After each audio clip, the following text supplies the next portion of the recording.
It's not all about what you do in the hour of training, but what you do in the other 23. Something I find as a major disadvantage is how convenient and easy modern life is, especially from a physical standpoint, which means we have to make time and go out of our way to move, work out, and challenge ourselves due to a mostly sedentary and mundane lifestyle.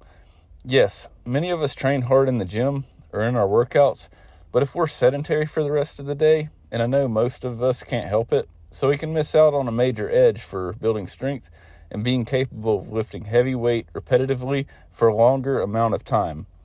If you're struggling with a plateau, whether barbell or sandbag lifting, what I'm about to talk about might help you break past the threshold and level up your strength, especially with sandbags, as I've never tried this with barbell training, so I can't speak on that. I can only speak from experience with the sandbags.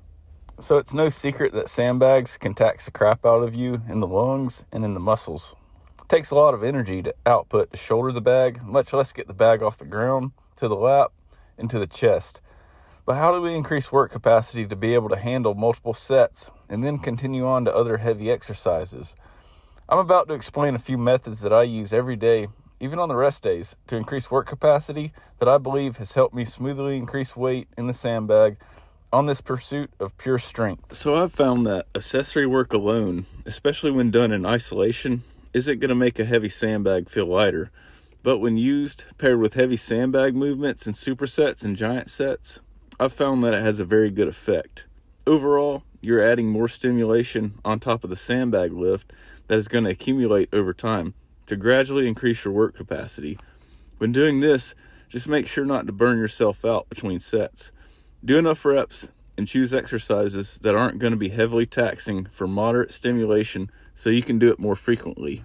I found it's better to pair this within the workout rather than tacking 3 sets of band work or a unilateral exercise on at the end of the workout, because by the end, I'm usually spent.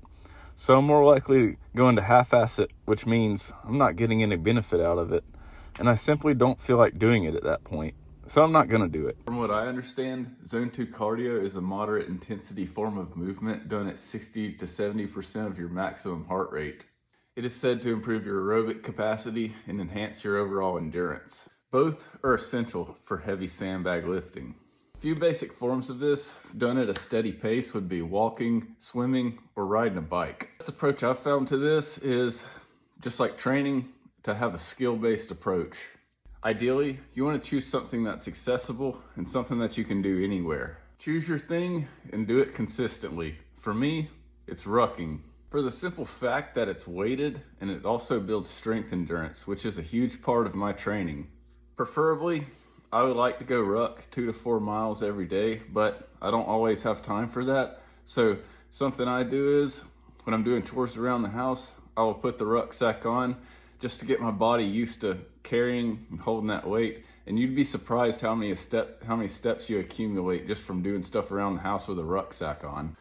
Every time I run errands, I bring the ruck with me. I park far away, throw the rucksack on, and do what I need to do. All of this is going to add up throughout the day, similar to a greasing the groove approach, and you'll be able to wear the rucksack, walk for miles with minimal pain and strain on the back. I preferably carry heavy, 50 to 60 pounds the majority of the time, but sometimes I do feel beat up and I will drop the weight to about 30 pounds. If you've rucked a good bit, you know dang well that it is brutal and harsh on the body. When that happens, always take a break, walk weightless.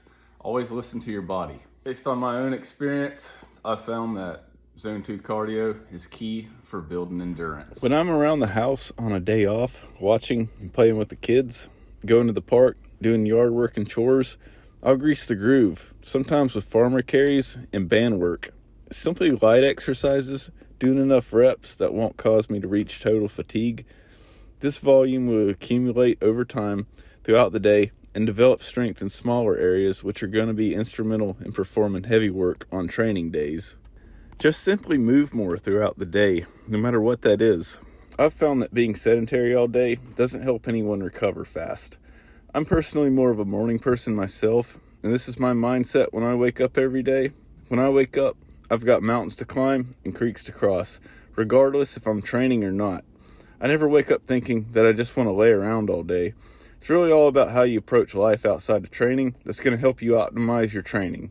Movement, especially outside, is medicine and will always be therapeutic for both the body and the There's more mind. methods to increasing work capacity with heavy sandbag lifting, like playing a sport, getting into jujitsu, martial arts, or even simply getting a side gig that requires manual labor.